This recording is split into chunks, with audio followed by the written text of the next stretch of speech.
Okay. What's going on, everybody? Throughout the entirety of solo leveling, from the point that Jinwoo actually does receive not just his Shadow Monarch powers, but the ability to extract souls of his fallen adversaries, we've seen an absolutely insane array of Shadow Soldiers from Jinwoo's arsenal, whether it be magical beasts, monsters, or even actual humans whose souls he managed to harvest. Part of the reason as to why Jinwoo is regarded as the strongest hunter in the entirety of the world is due to the fact that he has such a strong army at his possession. So today, I wanted to take a closer look at the Shadows and break down who I believe are the top 10 strongest Shadows in the entirety of Sung Jinwoo's Shadow army. With that said, that's all I got for you today, so you know the drill. Grab some snacks, fill those cups, sit back, relax, and enjoy.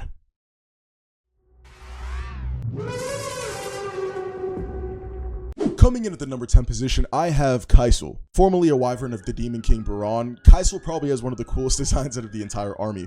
Sadly, this isn't truly reflected in his strength. Unfortunately, due to the fact that Kaisa was only really good for flying and not fighting, Jinwoo rarely ever used him as far as battles are concerned. Mostly only summoning him when he couldn't use Shadow Exchange and he had to get from place to place, because he was a pretty good mount. Like I said, his design's one of my favorites, therefore I really wish he was more of an effective fighter. However, even though he does have a clear purpose even throughout the end of the webtoon, I do feel like his lack of fighting is going to have to dock in points here, but I wanted to mention him on this list. I'm sorry. If you want to come from my head for just mentioning him here, you can. I understand there's probably some who are more battle hardened and battle tested and could be better, but I just wanted to mention Kaisa at my number 10 spot.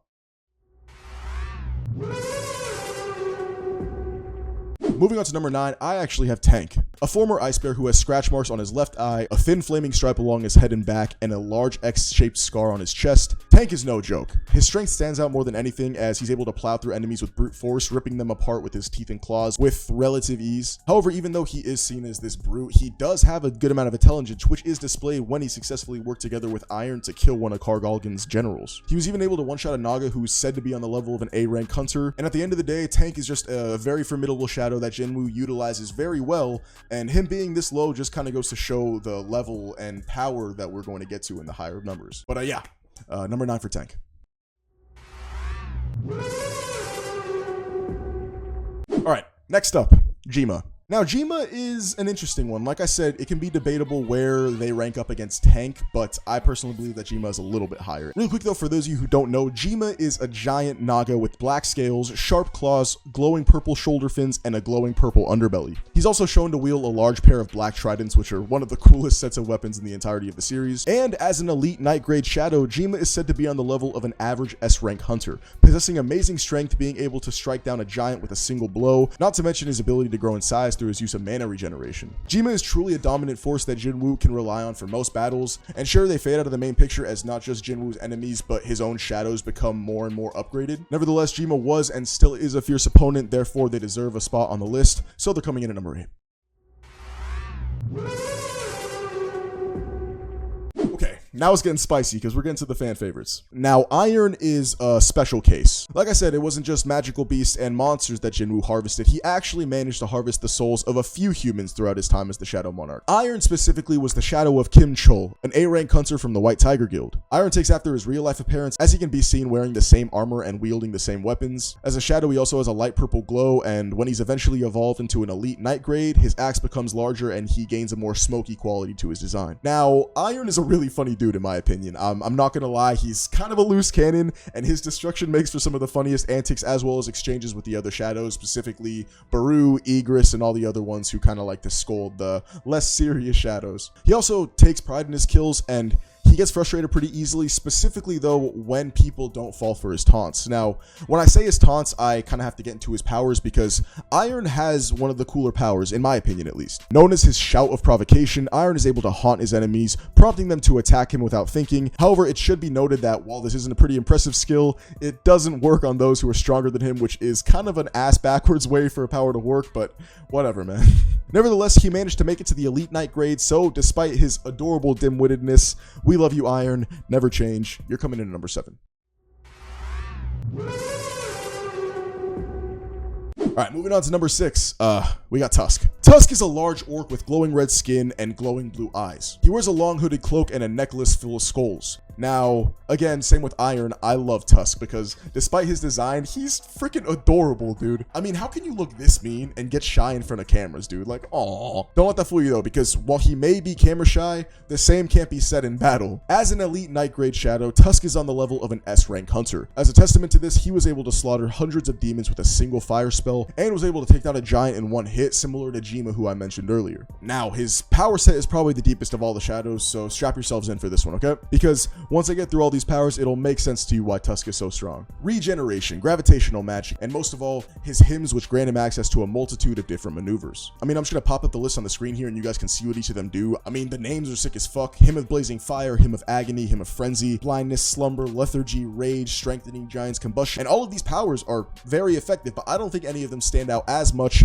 as the Hymn of the Fire Dragon, which, when used in tandem with the Orb of Avarice, managed to make the Flame Blast powerful enough to negate even Baron's breath attack and blast the giant hole right through Halasan. Anyways, you get the point. Great strength, crazy powers, and overall, just a great character who managed to snag the 6th spot in the Shadow Monarch's army.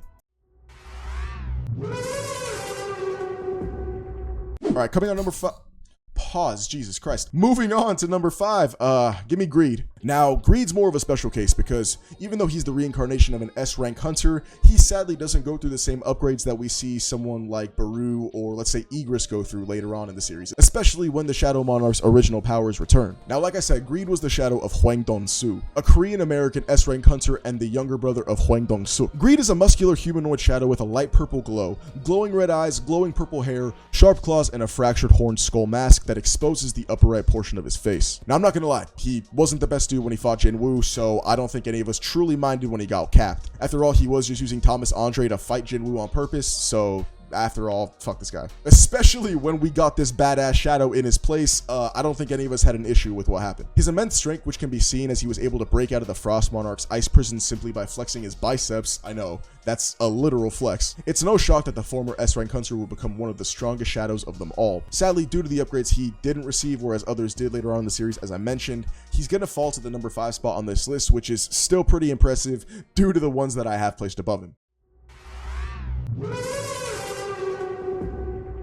Now, this one comes with an asterisk, and I know some of you guys are kind of going to be mad about this, but I needed to mention him somewhere, and I'm not putting him above the top 3, let's be fair. Coming in at number 4, I have Kamish, and it's for a specific reason. Even though he was never actually able to fight as part of Jinwoo's army due to the fact that he'd been dead too long for his soul to get harvested, he was still summoned for a short period of time in which we did see him interact with Jinwoo for a very brief amount of time. Despite his very limited screen time though, we are going to have to talk about Kamish because even though it may be speculatory and most of his feats are off screen, he is one of the most devastating forces that we've ever seen, and becoming part of the Shadow Monarch's army would make that strength even more ferocious, which I don't think is something anybody else could really handle, maybe apart from Jinwoo himself. Now, for those of you who don't know, Kamish was an immensely powerful magical beast and the boss of the first S-rank gate that ever opened. He was responsible for single-handedly devastating the American West Coast area and massacring all but 5 S-rank hunters who were fighting against him. As a result, Kamish is widely regarded as humanity's greatest calamity, and perhaps if this legendary monster would have gotten to fight under the new Shadow Monarch, he could have potentially become the strongest shadow in existence, and sadly we are never going to see that payoff. And due to his lack of, well, existence in the series, I can't put him any higher than the 4th spot. Even 4 is kind of stretching it. So Kamish, you're welcome. I'm kind of glazing right here.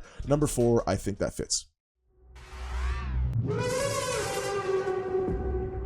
God, dude, now this one hurts my soul because, oh, I love this guy. Blood Red Commander Egis is not just a fan favorite, but my personal favorite shadow in Jinwoo's army, because he's just so fucking cold, dude. Egis actually served the original Shadow Monarch Ashborn during his war with the rulers eons ago. And after Ashborn decided to finally retire and find a human successor, it was actually Egis who he tasked with testing the subject, as we saw earlier on in the series. He is a large knight with a light purple glow, jet black armor covering from head to toe, a tattered black cape, and his signature long red hair-like ornament extending out of the back of his helmet. Egis is loyal, respectful, chivalrous, everything that you expect a knight to be, to the point that he tends to kneel to Jinwoo every single time he finishes a battle for him. A running gag with this character too is the fact that he always brings the head of everyone that he kills to Jinwoo, which I think is pretty funny, and we see it many times throughout the series. Even Iron tends to adopt it from time to time, so it's just a really cool character trait that I love for Egis, and also just adds to Iron's character. So like I said, there's many reasons to love the character. And thankfully, he isn't just one of the best shadows character-wise, but one of the strongest too. I believe he has the most battle time as far as Jinwoo's army is concerned, maybe besides Baru, who just tends to 1v1 one every single person he sees later on. And throughout his time serving as one of Jinwoo's main generals in the army, he has been one of the most ferocious enemies, or allies I guess we could say, that Jinwoo has at his disposal. Sadly for Egis, he tends to take a decent amount of L's. Other than his initial loss to Jinwoo, I mean, he lost the sparring match to Chae-in. He's lost a decent amount of fights against the enemies that Jinwoo comes up against, but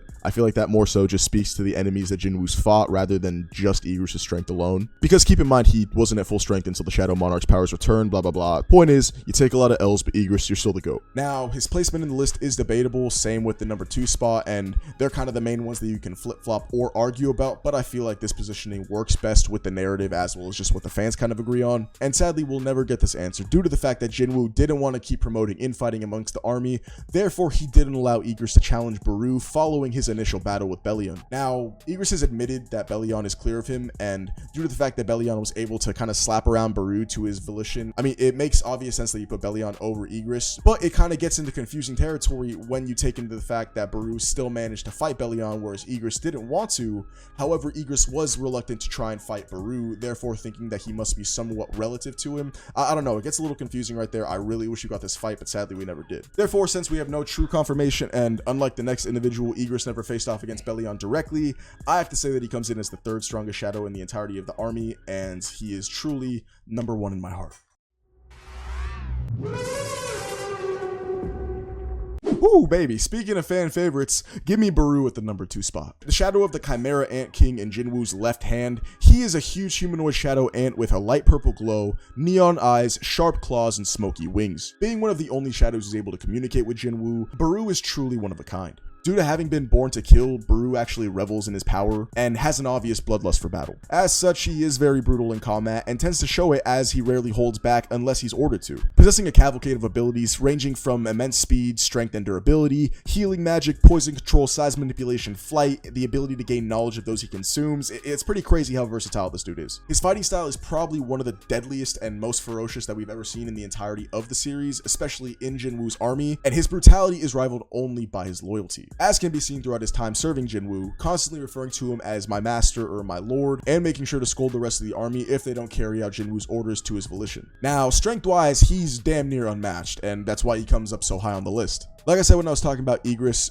Baru kind of becomes the main soldier that Jinwoo relies on, and it's pretty clear why. Now, for those of you who are uneducated, Baru is known as the CEO of these fucking hands. Because truthfully, he doesn't care who it is, where it is, when it is, he will run the fade with whoever you are. If you're stronger, if you're weaker, if you're big, if you're small, he doesn't give a fuck. Especially if he's told to do it by Jinwoo, he'll take you out in a moment's notice. He won't even think twice about it. Following Egis' sparring match with Chae-in in the Ajin Guild arc, we can see Baru is tasked with taking her on following her defeat of Egis. And even though Chae-in is an S-rank hunter, stated to be the strongest Korean S-rank hunter by Jinwoo himself, Jinwoo still understands that there's an immense power gap here and instructs Baru to hold back. I mean, sure, she did land the Sword of Light and basically made Baru snap and almost try to kill her, but thankfully Sung Jinwoo stopped him before anything bad could happen. And rather than a dead shot in, we get a glimpse as to Baru's true capabilities. However, I think his most impressive feat comes from the War Arc, where in the light novel specifically, we see that he managed to dispatch the Iron Body Monarch completely on his own. The Monarchs each themselves being planetary cataclysms, possibly being able to wipe out all of existence on their own, which again, just goes to speak to how strong Baru truly is. Other than his initial loss to Jinwoo, we don't truly see Baru lose that often in battle, with his only other loss coming from Bellion, the literal right hand of not just Jinwoo himself, but the previous Shadow Monarch, and the one stated to be the strongest shadow in all of existence. Following this, he is actually challenged by Blood Red Commander Egis, the previous entry that I already mentioned, but like I said, Jinwoo didn't let that slide, so sadly we never got that payoff. But as a result of the initial battle,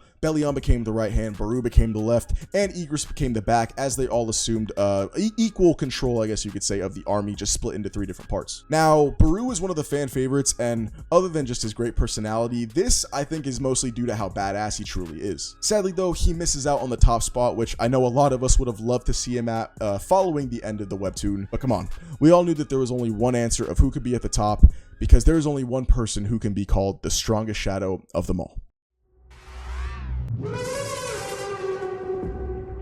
Yes, of course, I am talking about Bellion. Now, like I said, this one's pretty set in stone, and I don't think most people are going to debate it. A former servant of the original Shadow Monarch Ashborn, Bellion is regarded as the strongest shadow in existence. He's a huge humanoid warrior with 2 pairs of black wings on his back, jagged black armor, blank white eyes, and glowing purple skin, with a single horned helmet atop his head. He also carries a massive blade that looks like a centipede, which he wields both like a whip and a sword on some Bloodborne vibes. I really fuck with the weapon myself. I know a lot of people don't, but I kind of do. Now, Bellion's origins were way before our time, as he was born eons ago from the fruit of the World Tree, a mystical tree so large that it could blanket the entire sky with his branches alone. Again, following this, he became Ashborn's lieutenant, a position that he retained even after his death, and he was actually the first shadow soldier to ever be created from Ashborn's power. As already stated and shown by his placement, he is the strongest of all shadows in existence, and unlike Baru, who may be seen as more versatile due to the fact that he has usage of poison, size manipulation, healing magic, all that stuff, Bellion is just that strong, like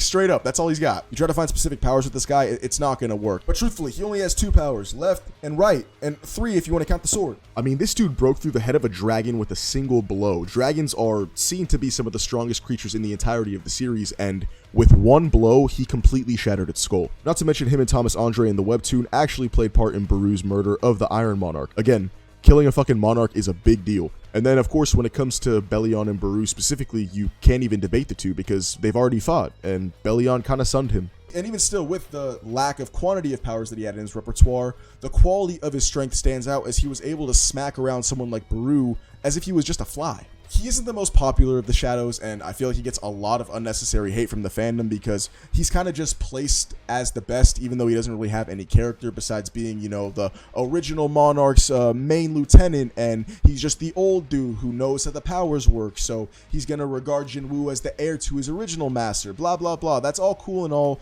but I understand the hate that he gets. I think it is unwarranted to an extent. However, in the words of James Franco, they hate us because they ain't us, and at the end of the day, this list is based on strength. And as the Grand Marshal for Jinwoo's army, as well as his right hand, Bellion was known and forever shall be regarded as the strongest shadow in all of solo leveling.